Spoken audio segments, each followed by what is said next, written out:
दोस्तों, इस देश की और खास तौर पर बिहार की राजनीति को समझने वाले लोग ये जानते हैं कि नीतीश कुमार जब चुप होते हैं, खामोश होते हैं, साइलेंट होते हैं, तो उनकी चुप्पी में बड़े बड़े संदेश छिपे होते हैं।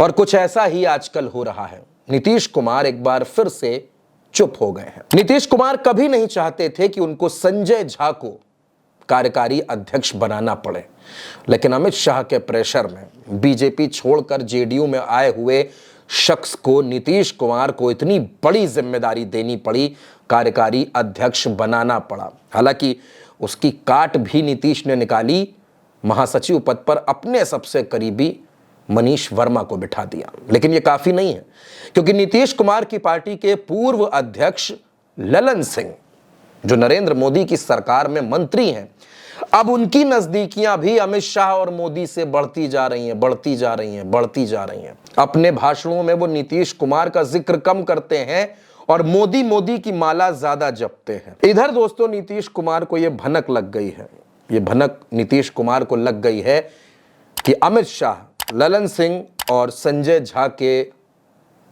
भरोसे से इन दोनों को अपने पाले में रखकर जेडीयू में टूट करवा सकते हैं। जेडीयू में भगदड़ मच सकती है, जेडीयू के सांसद टूट सकते हैं। नीतीश कुमार को यह भनक लग गई है और इसीलिए नीतीश कुमार चुप हो गए हैं। अब नीतीश कुमार का अगला स्टेप क्या होगा, ये नीतीश कुमार जानते हैं, बेहतर जानते हैं। लेकिन ममता बनर्जी, पश्चिम बंगाल की मुख्यमंत्री ममता बनर्जी के स्टेटमेंट्स एनडीए की टेंशन बढ़ा रहे हैं। ममता बनर्जी ने शत्रुघ्न सिन्हा को बिहार भेजा है। बिहारी बाबू शत्रुघ्न सिन्हा, जो ममता बनर्जी की पार्टी से सांसद हैं, उनको बिहार भेजा है। और शत्रुघ्न सिन्हा भी ये बात कह रहे हैं कि विपक्ष पहले जैसा नहीं है, मजबूत है। शत्रुघ्न सिन्हा बिहार में नीतीश कुमार को समझाने, बुझाने और मनाने की कोशिशें करते नजर आ सकते हैं। अब सवाल लोगों के बीच में है कि क्या लालू और नीतीश फिर से एक साथ आ सकते हैं। अब दोस्तों, वजह तमाम है, सिलसिलेवार ढंग से एक एक वजह को समझने की कोशिश करिएगा। नीतीश कुमार बिहार में आर्थिक सर्वेक्षण करवाते हैं, जातिगत जनगणना करवाते हैं। उसके बाद आरक्षण की सीमा 50% से बढ़ाकर 65% कर दी जाती है। लेकिन हाई कोर्ट और सुप्रीम कोर्ट दोनों जगह से रोक लग जाती है, मामला ठंडे बस्ते में। अब नीतीश कुमार की टेंशन है कि ये वोट जो है, जो आरक्षण में उलटफेर करके नीतीश कुमार इस वोट को 2025 के लिए तैयार कर रहे थे, इसको अगर बचाए रखना है तो ये मसला संविधान की 9वीं अनुसूची में जाना चाहिए। अब संविधान की 9वीं अनुसूची में जाने का क्या मतलब है? दरअसल जब कोई ऐसा मसला संविधान की 9वीं अनुसूची में जाता है तो फिर वो अदालतों के दखल से बाहर हो जाता है, लेकिन यह काम केंद्र सरकार ही कर सकती है। नीतीश कुमार ने फरियाद की, दिल्ली दरबार से मिलने की कोशिश की कि उनकी ये मांग मान ली जाए, 9वीं अनुसूची में उनके फैसले को जगह दे दी जाए। दिल्ली से अभी तक ग्रीन सिग्नल नहीं मिला। इसके पहले नीतीश कुमार बिहार के विशेष राज्य के दर्जे को लेकर नाराज थे कि विशेष राज्य का दर्जा नहीं दिया। फिर नीतीश कुमार के करीबी अधिकारियों पर ईडी का शिकंजा कसा जाने लगा।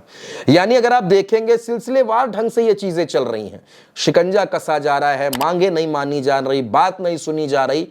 नीतीश कुमार को लगा कि ठीक है, समय है, चल रहा है। इस बीच केंद्र सरकार वक्फ का एक बोर्ड का बिल लेकर आती है। नीतीश कुमार को लगता है कि इसका अगर समर्थन कर देंगे तो शायद नरेंद्र मोदी बाकी बातों के लिए मान जाए।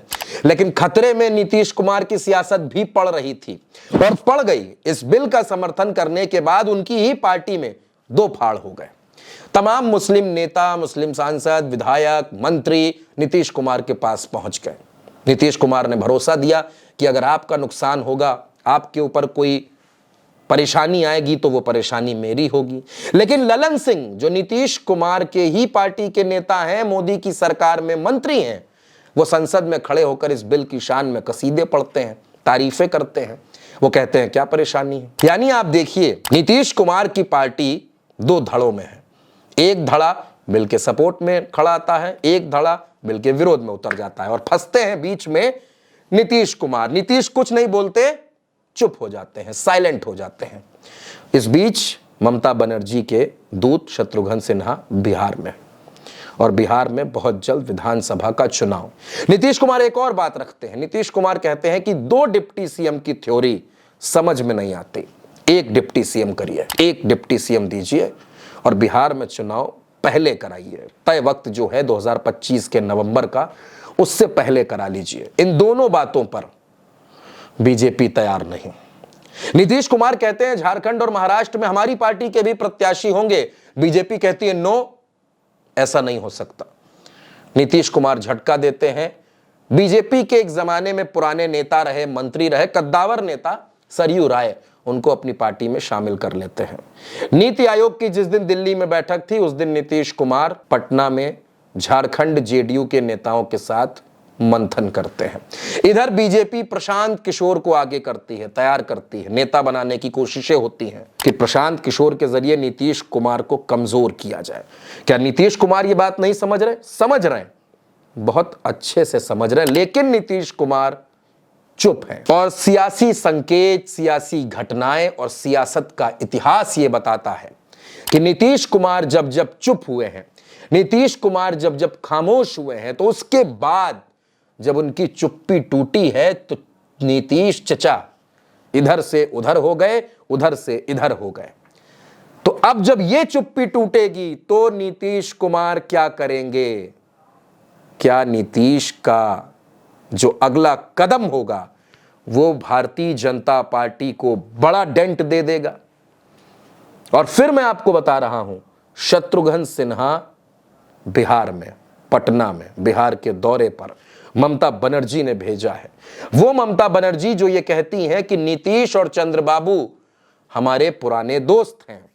तो क्या दोस्तों, अगस्त का महीना खत्म होते होते देश की सियासत में कुछ ऐसी उथल पुथल हो जाएगी कि दिल्ली दरबार भी सन्न रह जाएगा और आने वाले राज्यों के चुनाव में भारतीय जनता पार्टी, जिसके हारने की शुरुआत 4 जून 2024 से हो चुकी है, 2024 के आधे हिस्से में, बचे हुए महीनों में भारतीय जनता पार्टी के लिए और भी झटके और भी हार इंतजार में है। इस खबर पर आपकी जो भी राय हो दोस्तों, अपनी राय हमें जरूर दीजिएगा। आपकी राय हमारे लिए बहुत महत्वपूर्ण है।